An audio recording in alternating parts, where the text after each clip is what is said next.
none of this could have happened when I said the slogan, "It's about you." Our CEO, Don Smith, joined Mitel from a previous hitch. He's been involved with Mitel for quite a few years. But he made this possible. It's very difficult to bring people to Canada all the time, especially in the winter, to show them technology and demonstrate it. If you're going to be in the business, you should bring the products to your customer. And again, "It's about you" is a way of life. It's not just a slogan. So I'd like to ask Don, our CEO, to get up and say a few words. Donald? Thanks, Jack. Thanks, everybody, and thank you for coming. Michael Powell, the chairman of the FCC, said that IP telecommunications is the most significant paradigm shift since the invention of the telephone. And if you step back and think about it, that's a pretty fundamental statement. And we believe completely in the truth of that statement and have heavily invested over the last 3 years to make it possible for us to deliver terrific solutions to businesses that give them an IP communications experience. I'm happy to say that not only is one of our phrases "It's about you," it's also deeds, not words, getting the job done.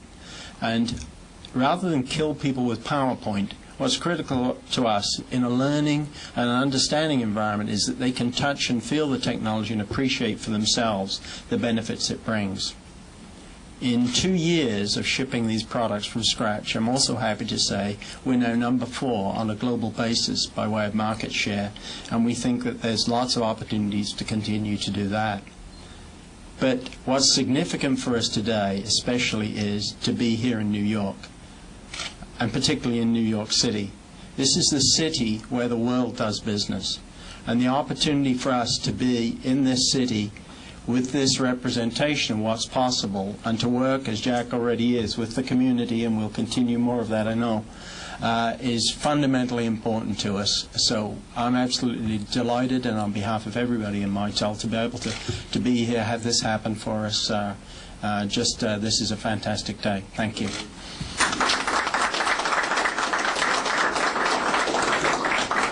Don, do you have a letter or a gift for me or anything? I'm actually pleased to learn that you actually went to school. Well, I have the principal. Here. It was a 6-year curriculum. Well, if the vision came from our CEO, Don Smith, the money came from our chairman, Dr. Matthews. You couldn't do this. This is an expensive city to put a showroom and do demonstrations. So I'd like to introduce and ask Dr. Terry Matthews to get up and say a few words. Terry. Thank you, Jack. He's coming on fine, isn't he? It's great to be here. I love this city. I go around the world and explain to people, this isn't just a crown, it's the center jewel on the crown. This is the business office for the United States. It's where, if you look at the Fortune 1000 companies, there are so many in this Northeast territory. This is where decisions are made. It gets even bigger than that. For every one Fortune 1000 companies, how many supplier companies are involved? On average, it's 4,000 or 5,000 supplier companies to each Fortune 1000 company. And each Fortune 1000 companies, how many companies take the product, distribute it, service it, sell it? On average, for each one Fortune 1000 company, you're dealing with 8,000 to 10,000 other companies. And with the new world of broadband networks, IP broadband networks, these suppliers and clients with each Fortune 1000 companies are coming together with solutions like never before. Things we could never do before, we can now do. So being in this city, the center jewel of the crown, is very important for Mitel. I set the company up in 1972. Mike and Terry lawnmowers. What a funny year. $4,000. And you know, we entered a replacement cycle of technology in 1976. And Joe will remember, Mitel was the first company to introduce a software-driven PABX. It dramatically changed the planet. AT&T came out with a tender in 1977, and we won it. That opened up what was then 23 Bell operating companies, and not only did it open up the Bell operating companies, but it began a process of technology replacement. We worked with so many dealers, so many partners, so many end customers. The company went from being a nobody in 1977 Only 5 years later, by 1982, we'd taken 20% of the planet. We went from no countries to 90 countries. And we particularly focused on New York, the center jewel in the crown. You have to be here. So for me, it's a delight to be back. This time, it's another replacement cycle. No longer is it strictly voice. It's voice video data. No longer is it simple telephony. It's broadband IP. And for whatever reason, I bought the company back in 2000, ramrodded R&D and doubled R&D spending, and yet created losses. But now the company's making a profit. Now the company's back in New York. Now the company's showing its products. We've gone from being about number 10 or 11 in the worldwide rankings of PBXs to number 4 in the world of this broadband IP environment. And I love kicking a little ass around the planet. Whether it's France, Australia, England, I don't care where. The company's really doing well, moved up to be number 4. Maybe we'll get a little higher than number 4. But isn't it good to be back, enjoying it, in New York, doing business, kicking a little bit around the planet, and raising the profile, and making a joyful noise to the Lord? I love it. Let's have a bit of fun. It's great to be here. Thank you.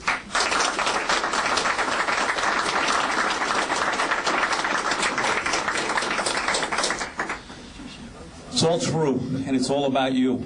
So it's kind of exciting today because we've had Don representing the borough of Manhattan, Lisa representing the city of New York, and really unprecedented things happened to this city a few years ago we're all aware of, but the strength in the leadership that's bringing this back is incredible. And it is a privilege and an honor indeed to have Senator Joe Bruno here today as our keynote speaker. Senator. Thank you. Thanks, Rob. Jack, thank you very, very much. And to Don Smith and to Dr. Terry Matthews, Sir Terry Matthews, let me tell you, Lisa and Don, you don't know this, but I was in the telephone business before Terry Matthews. Okay? With the Carter phone decision, a partner and I borrowed $5,000 and went into the telephone business. And we did the first PBX installation in all of New York State. Joe, I did it with $4,000. Oh, he did it with 4. But he started with lawnmowers. Okay? Now, you also don't know this. We go back almost from the time he was born. And the difference with Terry Matthews and I tell everybody that wants to hear it that Terry is a genius. But he is a genius that knows how to make money, unlike a lot of geniuses. There are a lot of geniuses in the world. A lot of you think you're geniuses, right? But this guy puts it together in a real way. And Terry, I say that very sincerely. He's real. He understands. He's always on the leading edge. And again, he's on the leading edge. What he didn't tell you was he kind of took a sabbatical from Mitel.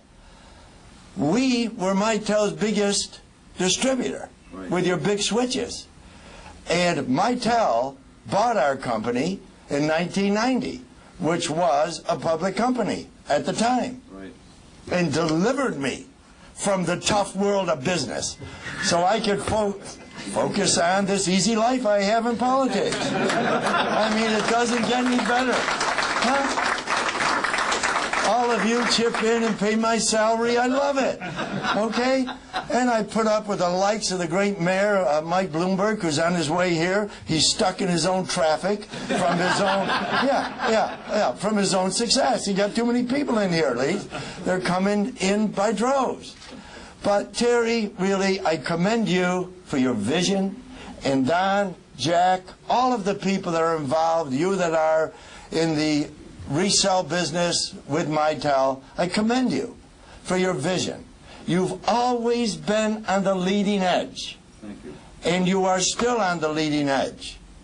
And there isn't anything that is more important in our lives than communication. And we learned that.